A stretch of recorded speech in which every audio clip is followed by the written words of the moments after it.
Hello everyone, আসসালামু আলাইকুম। Welcome to my YouTube channel Tushar Ahmed. আশা করি আপনারা সবাই ভালো আছেন। আপনাদের দোয়ায় আমিও ভালো আছি। তো ফাইনালি আপনারা এখন দেখতে পাচ্ছেন আমার সামনে হচ্ছে দুইটা বাইক, এবং দুইটাই হচ্ছে R15 V3, একটা ইন্দোনেশিয়ান V3 আর একটা হচ্ছে ইন্ডিয়ান V3।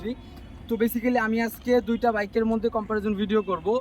সো আসলে এই দুইটা বাইকের ইঞ্জিন কনফিগারেশন সম্পর্কে আপনারা জানেন যে কোন বাইকে কতটুকু হর্স পাওয়ার বা কতটুকু কি, জাস্ট বডির দিক থেকে চিন্তা করলে কি কি চেঞ্জ আছে, এই চেঞ্জগুলো আপনাদেরকে আমি আজকে দেখানোর জন্য ট্রাই করব। তো ফার্স্ট অফ অল প্রথমত বলতে গেলে ইন্দোনেশিয়ান V3 এই বাইকটা হচ্ছে অ্যাসেম্বল হয়েছে ইন্দোনেশিয়া, এবং ইন্ডিয়ান V3 এই বাইকটা অ্যাসেম্বল হয়েছে ইন্ডিয়াতে। তো আবার আমাদের বাংলাদেশে ইন্ডিয়ান V3-র মধ্যে দুইটা ক্যাটাগরি আছে, একটা আছে BS4, একটা আছে হচ্ছে BS6। সো আমাদের বাংলাদেশের রাইডারদের মধ্যে বেশিরভাগ চাওয়া হচ্ছে BS4 বাইকটা হচ্ছে বেশিরভাগ চায়, BS6টা একটু কম চায়। আর ইন্দোনেশিয়ান V3 বাইকটা এটাও বেস্ট, মানে খুবই ভালো একটা বাইক। তো দুইটা বাইকই বাংলাদেশের প্রেক্ষাপট অনুযায়ী এবং প্রাইস অনুযায়ী খুবই ভালো, এবং আমার খুব পছন্দের দুইটা বাইকই। সো আগে আপনাদের সাথে একটু পরিচয় করাই দেই যে ব্ল্যাক কালার বাইকটা যার। তো আমাদের মাঝে এখন হচ্ছে রিমন, আর এই ব্ল্যাক কালার বাইকটা হচ্ছে রিমনের। সো রিমন, আসসালামু আলাইকুম, কেমন আছেন তুষার ভাই? আলহামদুলিল্লাহ ভাই। তো এই বাইকটা চালায় তুমি হচ্ছে কেমন ফিল পাচ্ছ? ফিল ভালোই। দাম অনুযায়ী যদি চিন্তা করা হয় একটা বাইকের প্রাইস, দেখা যায় ইন্দো আর ইন্ডিয়ান দেখতে সেম, তো একটা বাইকের দামে অনেক কিছু ডিপেন্ড করে। সেক্ষেত্রে যদি এটার দাম ধরি 4 লাখ টাকা চান অফিসিয়াল মার্কেটে পাওয়া যায়, আর BS4 যেটা অফিসিয়াল সেটা হচ্ছে 4,85,000 টাকা।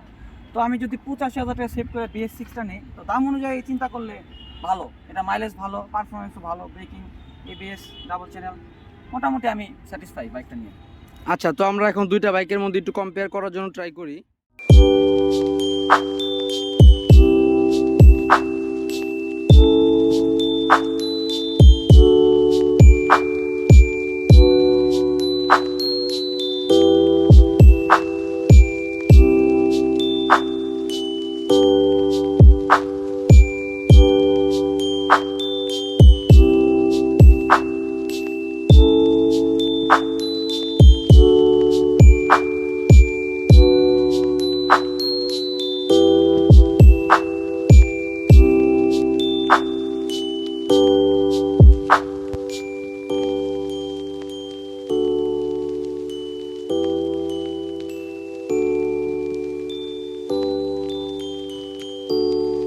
তো ভিউয়ার্স, আপনারা এখন দেখতে পারতেছেন, তো আমি ফার্স্টে হচ্ছে ইন্ডিয়ানটা দিয়ে আমি হচ্ছে শুরু করি।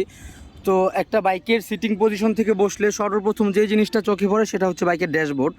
সো বাইকের ড্যাশবোর্ডে যদি আমি দেখি, ইন্দো এবং ইন্ডিয়ান সেম ড্যাশবোর্ড, জাস্ট অল্প কিছু পার্থক্য আছে। যেমন এখানে হচ্ছে চাবির গার্ডটা আপনারা দেখতে পারতেছেন, ইন্ডিয়ান চাবির গার্ডটা হচ্ছে নর্মালি যেমন চাবি হয় ওই টাইপের চাবির গার্ড। এবং ইন্ডিয়ান ড্যাশবোর্ডে আরেকটা জিনিস আপনারা হয়তোবা খেয়াল করলে দেখবেন, এখানে ইমার্জেন্সি সুইচ নাই, এই জিনিসটা ওরা দেয়নি। এছাড়া হচ্ছে হ্যান্ডেল বারটা চেঞ্জ আছে, আর অলমোস্ট ড্যাশবোর্ডে সব কিছু সেম। এবং ব্যাক সাইডে যদি আমি আসি, ইন্দোনেশিয়ান V3-র পিছনের পিলিয়নের পাদানি এবং হচ্ছে ইন্ডিয়ান V3-র পাদানি সম্পূর্ণ চেঞ্জ, যেটা আমি একটু পরে আপনাদেরকে ইন্দোনেশিয়ানটা দেখাবো।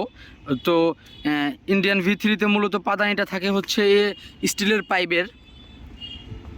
এবং আরেকটা জিনিস চেঞ্জ, মেন যে চেঞ্জ সেটা হচ্ছে সাসপেনশন। নর্মালি ইন্ডিয়ান V3-তে টেলিস্কোপি সাসপেনশন ব্যবহার করে, এবং ইন্দোনেশিয়ান V3-তে আপসাইড ডাউন সাসপেনশন ব্যবহার করে। এবং আরেকটা বিষয় হচ্ছে ইন্দোনেশিয়ান V3-তে ডুয়েল চ্যানেল ABS-টা নাই, বাট যেটা ইন্ডিয়ান V3-তে আছে ডুয়েল চ্যানেল ABS। এই হচ্ছে ডুয়েল চ্যানেল ABS, আর যেটা ইন্দোনেশিয়ান V3-তে নাই। সো এখন আপনাদেরকে ইন্দোনেশিয়ান V3 থেকে একটু দেখাই। আসলে আমাদের এখানে দুইটা গাড়ি হচ্ছে মড করা, এই জন্য আমরা অনেক কিছু হচ্ছে দেখাইতে পারতেছি না। যেমন এখানে নাম্বার প্লেটের হোল্ডারে কিছুটা চেঞ্জ থাকে, অল্প কিছু।